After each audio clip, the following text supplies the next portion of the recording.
والسماء والطارق وما أدراك ما الطارق النجم الثاقب إن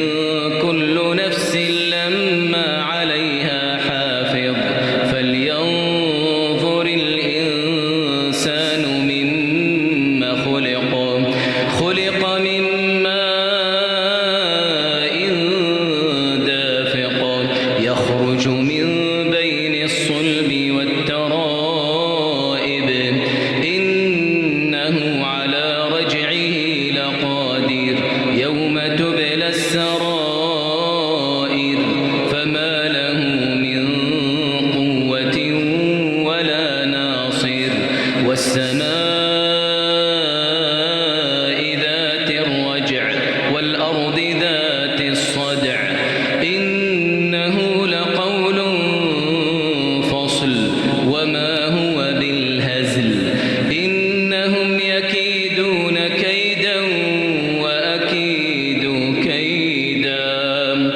فمهل الكافرين أمهلهم رويدا. الحمد لله رب العالمين الرحمن الرحيم مالك يوم الدين إياك نعبد وإياك نستعين اهدنا الصراط المستقيم صراط الذين أنعمت عليهم غير المغضوب عليهم ولا الضالين آمين. إذا جاء نصر الله والفتح ورأيت الناس يدخلون في دين الله أفواجا فسبح بحمد ربك واستغفره إنه كان توابا. طه ما أنزلنا عليك القرآن لتشقى إلا تذكرة لمن يخشى تنزيلا ممن خلق الأرض والسماوات العلى الرحمن على العرش استوى له ما في السماوات وما في الأرض وما بينهما وما تحت الثرى وإن تجهر بالقول فإنه يعلم السر وأخفى الله لا إله إلا هو له الأسماء الحسنى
اشرح لي صدري ويسر لي أمري واحلل عقدة من لساني يفقه قولي واجعل لي وزيرا من أهلي هارون أخي اشدد به أزري وأشركه في أمري كي نسبحك كثيرا ونذكرك كثيرا إنك كنت بنا بصيرا قال قد أوتيت سؤلك يا موسى والفجر وليال عشر والشفع والوتر والليل إذا يسر هل في ذلك قسم لذي حجر ألم تر كيف فعل ربك بعاد إرم ذات العماد التي لم يخلق مثلها في البلاد وثمود الذين جابوا الصخر بالواد وفرعون ذي الأوتاد الذين طغوا في البلاد فأكثروا فيها الفساد فصب عليهم ربك سوط عذاب إن ربك لبالمرصاد فأما الإنسان إذا ما ابتلاه ربه فأكرمه ونعمه فيقول ربي أكرمن وأما إذا ما ابتلاه فقدر عليه رزقه فيقول ربي أهانن كلا بل لا تكرمون اليتيم ولا تحاضون على طعام المسكين وتأكلون التراث أكلا لما وتحبون المال حبا جما كلا إذا دكت الأرض دكا دكا وجاء ربك والملك صفا صفا وجيء يومئذ بجهنم يومئذ يتذكر الإنسان وأنى له الذكرى يقول يا ليتني قدمت لحياتي فيومئذ لا يعذب عذابه أحد ولا يوثق وثاقه أحد ألم تر إلى الذين أوتوا نصيبا من الكتاب يشترون الضلالة ويريدون أن تضلوا السبيل والله أعلم بأعدائكم وكفى بالله وليا وكفى بالله نصيرا من الذين هادوا يحرفون الكلم عن مواضعه ويقولون سمعنا وعصينا واسمع غير مسمع وراعنا ليا بألسنتهم وطعنا في الدين ولو أنهم قالوا سمعنا وأطعنا واسمع وانظرنا لكان خيرا لهم وأقوم ولكن لعنهم الله بكفرهم فلا يؤمنون إلا قليلا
يشرك بالله فقد افترى إثما عظيما ألم تر إلى الذين يزكون أنفسهم بل الله يزكي من يشاء ولا يظلمون فتيلا انظر كيف يفترون على الله الكذب وكفى به إثما مبينا ألم تر إلى الذين أوتوا نصيبا من الكتاب يؤمنون بالجبت والطاغوت ويقولون للذين كفروا هؤلاء أهدى من الذين آمنوا سبيلا أولئك الذين لعنهم الله ومن يلعن الله فلن تجد له نصيرا أم لهم نصيب من الملك فإذا لا يؤتون الناس نقيرا أم يحسدون الناس على ما آتاهم الله من فضله فقد آتينا آل إبراهيم الكتاب والحكمة وآتيناهم ملكا عظيما فمنهم من آمن به ومنهم من صد عنه وكفى بجهنم سعيرا إن الذين كفروا بآياتنا سوف نصليهم نارا كلما نضجت جلودهم بدلناهم جلودا غيرها ليذوقوا العذاب إن الله كان عزيزا حكيما والذين آمنوا وعملوا الصالحات سندخلهم جنات تجري من تحتها الأنهار خالدين فيها أبدا لهم فيها أزواج مطهرة وندخلهم ظلا ظليلا إذا السماء انفطرت وإذا الكواكب انتثرت وإذا البحار فجرت وإذا القبور بعثرت علمت نفس ما قدمت وأخرت يا أيها الإنسان ما غرك بربك الكريم الذي خلقك فسواك فعدلك في أي صورة ما شاء ركبك كلا بل تكذبون بالدين وإن عليكم لحافظين كراما كاتبين يعلمون ما تفعلون إن الأبرار لفي نعيم وإن الفجار لفي جحيم يصلونها